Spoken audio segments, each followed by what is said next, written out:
As we continue to learn about the European colonization of North America, it's time to say hi to one more colonial power, the Dutch. But before we do that, let's recap European colonization for a minute. We started with the Spanish colonies. The Spanish took over what is now Mexico, up the coast of what is now California and Florida, and their main goal was to trade in mineral wealth. And then the French come in, acquiring what is now Canada, and then they do this arc all the way down through the Mississippi Valley into what is now the Louisiana area and New Orleans.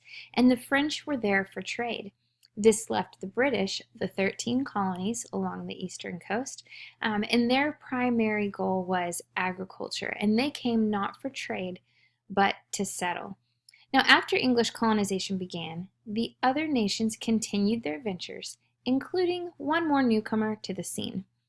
In 1609, 2 years after the settlement of Jamestown, Dutchman Henry Hudson sailed into the New York harbor looking for a passage to Asia.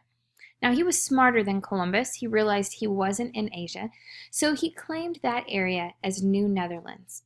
By 1614, Dutch traders had established an outpost near Albany, and 10 years later there were colonists on Manhattan Island. At the time, the Netherlands dominated international commerce, shipping, and banking. Thus, they were very cosmopolitan, which is another word for worldly. The Dutch believed in the freedom of the press and religion, and they transplanted those values to their colonies, which were among the most diverse in the New World. The Dutch came to America for trade, not conquest, and they treated Indians more humanely than other European colonizers. Having said that, though, the Dutch were not always a freedom-loving people. They dominated the international slave trade in the 17th century and introduced slaves into their colonies. Now, while the Dutch don't end up staying here long, they have a very important impact on America. When we think about New York City today, what do we think of? International trade, extremely diverse shipping, banking, freedom of the press.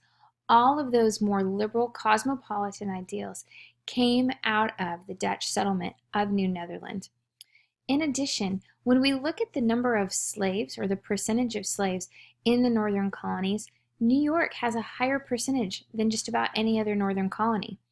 That has to do with the Dutch bringing the international slave trade to New York when they colonized. Now, New France, though a much larger colony, struggled to attract people. The explorer Samuel de Champlain founded Quebec in 1608, which is 1 year after Jamestown was founded. But then by 1681, French explorers had claimed the entire Mississippi Valley for France. And New France eventually formed a huge arc along the river systems, the St. Lawrence, the Mississippi, and the Ohio, pinning the English to the coast. And yet, as late as 1700, the number of white inhabitants throughout New France totaled fewer than 20,000, and as a result, the French forged strong relations with Indians. The French had a huge impact on the tribes they met, drawing native people into the European economy, introducing new goods into their communities, and involving tribes in the conflict between the European empires.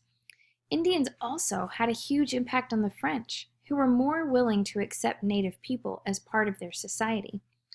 French traders often had children with native women, and those children, along with any other native person, could become a French citizen if they converted to Catholicism. Now, the Spanish, the Dutch, and the French never densely settled their colonies. They preferred to use them as trading outposts. But England's colonies, which were founded on settlement, grew larger than ever and became the foundation for the United States.